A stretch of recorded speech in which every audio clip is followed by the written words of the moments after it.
How's it going, everybody? Just gonna wait for some folks to show up here.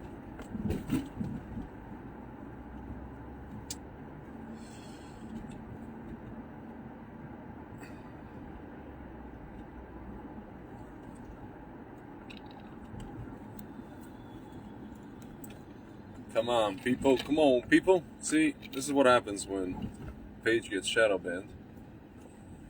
I gotta wait and wait and wait. Oh, there we go. There's one person. Ah. Maybe I'll get like. I want to wait. I want to see if I can get maybe like 5 or 6 people, and then we'll rock and roll over here. Rock and roll. 3. Alright. These people are crazy. These people are crazy. Let's see. Well, ladies and gentlemen, it's I guess it's early morning or late night in Ukraine. Oops. And it's early morning, late night in Ukraine. And apparently, there are military vehicles moving in to eastern Ukraine. Russian military vehicles. Guys, I'll just tell you, it's funny to me. I have a friend who just messaged me. American guy, lives in somewhere in south of this country. America, southeastern part of America, and he asked me. I mean, he's a little more, I guess you could say, worldly than most people. Let's say, and he goes to me, "I forgot where you're from. Western, Eastern, South, North of Ukraine." I'm like, "Well, Western. I'm from the new capital of Ukraine, Lvov." He kind of thought that was funny.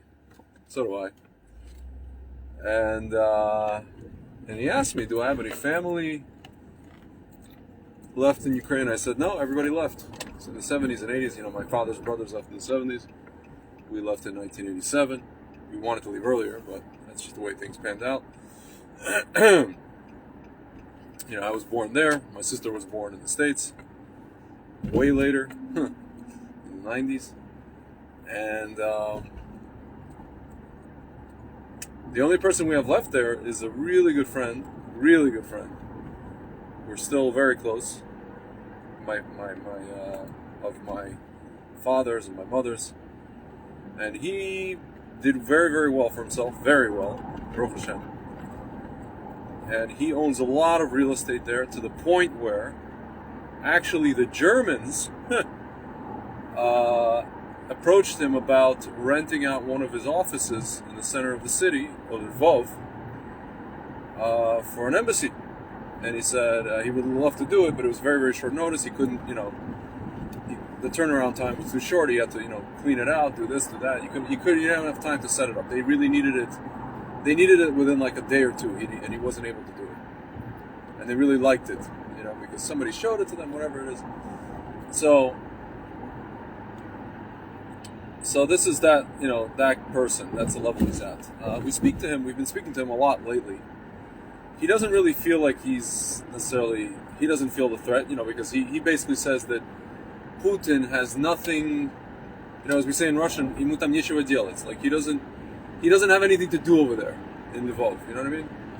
Even though he would like the Soviet Union back, and Lvov was part of the Soviet Union and the Western, I guess, most place, whatever. Guys, I was there. I was in Ukraine 10 years ago. I landed in Kiev. I spent 2 hours in Kiev with a friend of mine. It felt very, very Russian to me. No offense to anybody watching from Kiev, but your city felt very, very Russian. And I got on a train, and I 6 hours later, I was in Lvov, and it felt very European, Eastern European. I'll tell you guys, I remember going to Zurich 20 years ago. And then Zurich, in Switzerland. When I landed in Zurich, I called my parents and I said, it feels like Lvov. Well, they're like, yeah, well, Lvov used to be part of Austria. What do you want? architecture, climate, people, energy, everything. Very Eastern Europe, more like, Prague, more like Hungary, more like this, more like that, as opposed to Russia. Um, so that's that. But I told my friend, the one who was asking me about all these things, and I said, people don't really understand. They think it's like East versus West. There's Eastern Ukraine, Western Ukraine. They don't understand that every city, just like any other country, just like America especially, has its own stuff going on. And he was surprised to find out, for example, I told him about Odessa, Then he asked me if people in Eastern Ukraine speak mostly Ukrainian or Russian. I said, it's mostly, people do speak Ukrainian, but they mostly speak Russian. And it's not that it's Russians in there and Ukrainians there, it's just a mix. It's not so simple. It's not that simple, It's just a lot of Ukrainians in these eastern parts and in the central parts, at some point, due to the history of Russia really running that part of what today is now Ukraine, really stomped out the culture, the Ukrainian-esque culture, the Ukrainian culture of those areas to the point where people became so demoralized that they just basically accepted Russian culture as their thing. It doesn't mean that they're not Ukrainian. They are. That's how people like with the last name, there's a tennis player, Nikolai Davydenko, who's actually ethnic Ukrainian, his family ended up being, ended up in Russia, and he ended up being representing Russia as an athlete, even though he's ethnically Ukrainian. Even though a person like Pavel Datsuk is ethnically Ukrainian. Even though a person like Vladimir Tarasenko is Ukrainian, even though he plays for Russia. He's from wherever in Russia. His family ended up in Russia. But these people are ethnic Ukrainians. Anybody with an Enko, anybody with a Chuk, anybody with a Suk, Pavel Buchnevich, who used to play for the Rangers, he's Polish. Even though he's from Cherepovets, that's Russia, Cherepovets, that's a Polish last name, Buchnevich. Okay, so you had people like that ending up in Russia. Either Poles or Ukrainians, ethnic. So it's not so simple, guys. It's not so simple. And these people end up speaking Russian, doesn't mean they're not Ukrainian. And they do speak Ukrainian. Some of them don't even want to speak Ukrainian. Some of them can, refuse, whatever. So then and then you go to a place like Odessa. Odessa has Ukrainians, Russians, Georgians, Armenians, Greeks. My friend was like, Greeks? I'm like, dude, it's a port city. It's got Greeks. People who speak French. French people in Odessa. At one point, recently their mayor was none other than Saakashvili, the former president of Georgia. They were like, oh, let's try this guy. Georgian guy, okay. He's not Russian. That's for sure. Guys, so people don't really understand. There's so much nuance here, guys. Crimea has Tatar people. And then there's Crimean Tatars, and then there's Russian Tatars. Technically, a lot of ethnic Russians are part Tatar. Marat Safin, you guys know the tennis player Marat Safin? Or his sister Dinara Safina? Dinara is a Tatar name, it's a Muslim name. She's Tatar. Yeah, represents Russia, but Tatar. The guy, I forget his name, the MMA guy, very famous MMA guy. The guy's Chechnyan, but he represents Russia. Russia's got Chechens. Guys, I mean, this was a former monstrosity called the Soviet Union. You had people from all over, I have a cousin, or my father's cousin. His last name is Osiashvili. He's a Georgian Jew who was originally from Lvov, where we're from. He moved to Moscow to make a career in music, made a very, very successful career in music, Osiashvili. But people hear the name Shvili and they think that he's Georgian, like ethnic Georgian. And he hid the fact that he's a Jew, but the guy's Jewish. Happens to be his father's a Georgian Jew, a Jew from Georgia, but he's a Jew. He's not Georgian. He's not a Georgian, non-Jew, Georgian Gentile, Christian, whatever. He's not. His mother was my grandmother's sister. They were from Zhytomyr, central Ukraine. They spoke Russian and Yiddish. Guys, I mean, it's not so simple. It isn't simple. It's never simple. It's not East versus West. People got to get their stuff together. You know what I'm saying? Like, I'll tell you guys a personal thing. Like, when I was a kid, this is like 1980, the mid 80s, right? So I went to kindergarten. The first kindergarten I went to was was just a classical Ukrainian kindergarten, Ukrainian language, Ukrainsky.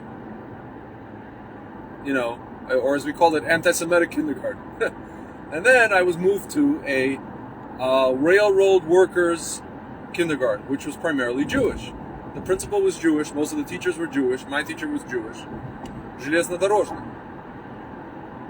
So, guys, so that kindergarten I spoke primarily Russian.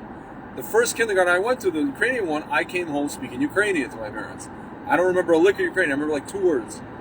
And then after that, I went to the Russian language kindergarten, and I forgot Ukrainian. All I spoke was Russian. Incredible.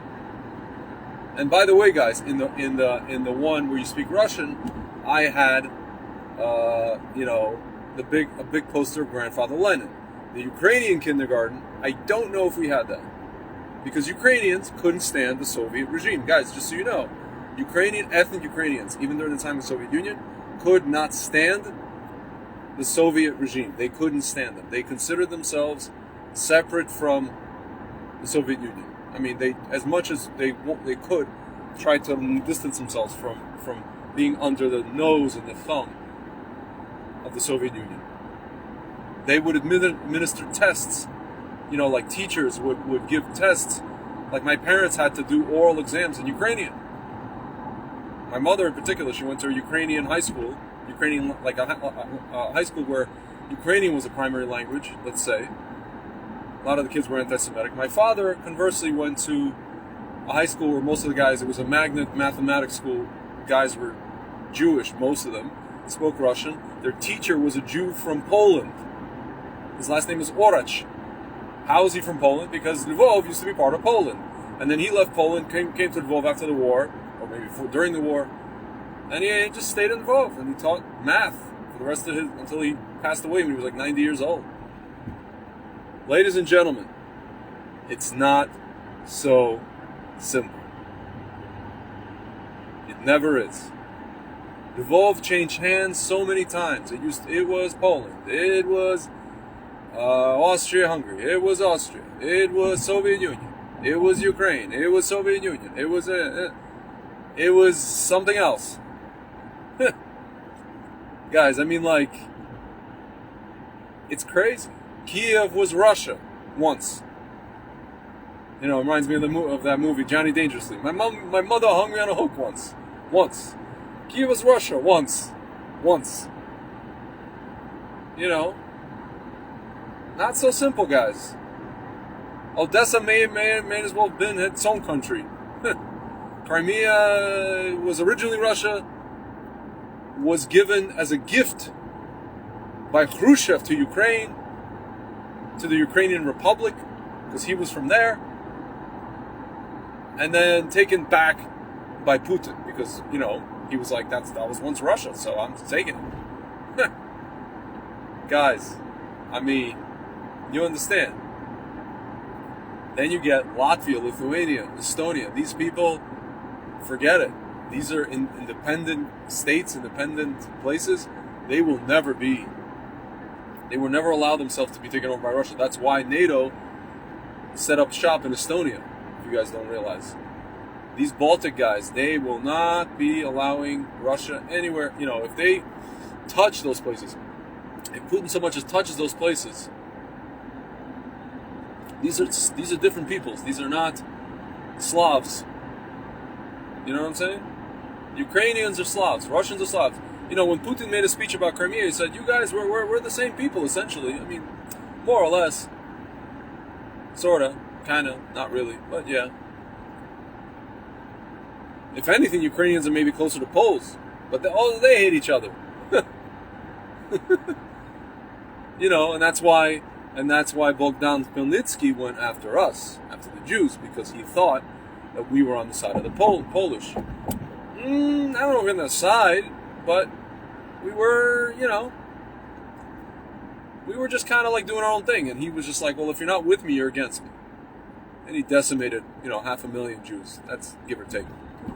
That's the estimates from historians. Guys, not so simple, right? Not so simple. Right now, people are anticipating, many people are saying, okay, well, he's just going to grab more of eastern Ukraine. You're talking about Dnipropetrovsk. Probably, I don't know about Odessa. Could be Kiev. There's like, I think the U.S. supposedly, I don't know, this is not confirmed. They originally moved their embassy to Lvov, and now they may even moved out of Lvov to Poland. So the American embassy to Ukraine is now physically maybe in Poland. Guys, I mean, I don't know. I don't know what they're anticipating, but listen, we may wake up tomorrow or, by the end of this week and basically Putin will have orchestrated his own kind of version, non-defensive version of the Six-Day War, and basically just taken half of Ukraine, maybe a third of Ukraine, the whole eastern part. We'll see, But guys, just so you know, just so people understand, it's really, really not that simple. Even if you go to Lvov itself and you look at the people in Lvov, you look at a lot of the people. They, you would think, Slavs are, that are like blonde, light, fair hair and eyes. No, you look at people in Lvov. People in Lvov are mixed. You also got Tatars there. And Cossack, different peoples, and some of them even look Jewish, but they're not. Dark hair. Some of them look kind of resemble like gypsies almost, but they're not. And just so you guys know, Lvov, when it was called Lemberg, back there at the time of Austria, is home to Ludwig von Mises, the Jewish economist who founded what was called, actually still is called, the Austrian School of Economics, and who based his theory on the Austrian school. Milton Friedman, not to be confused with Thomas Friedman, the leftist clown in the New York Times. Milton Friedman, who founded the Chicago School, University of Chicago School of Economics, on which our economy essentially is built, or should be built. When we get away from it, we go into Keynesian economics, which we've been very, very busy with since the era of Mr. Sotoro. We get away from Chicago School, and we get problems. We go into the Paul Krugman School, speaking of the New York Times, the Paul Krugman School and the Keynes School and all this kind of stuff, and, taking out basically cash advances to pay off our credit cards. That's what America's essentially doing right now. It's taking out cash advances to pay off our credit cards and paying percent on the cash advances. We get into a lot of trouble, to the point where we have to basically foment or allow a person like Putin to wage a war so that, we can distract from the economic collapse and or maybe fix an economy by, going to war. But we're not going to go to war. We're just going to let him do what he wants to do. The question is he going to go further than Kiev? He's going to go to Kiev and then further. But as I said in the beginning of this video, in Russian we say, "Мне нечего делать." He has nothing to do. He has no business. He knows he has no business in Lvov or going west, further west of Kiev. He has no business there. He's not going to rule over Ukrainians, like nationalist Ukrainians. They will not let him rule over them. A ruler needs people to rule. He needs the support of the people. He can't just, and he wants, the path of least, so to speak, resistance. A friend of mine put it best, probably, there's enough people like this, Putin will probably just install one of his puppets, who is physically in Ukraine, just like he did with Belarus and Lukashenko.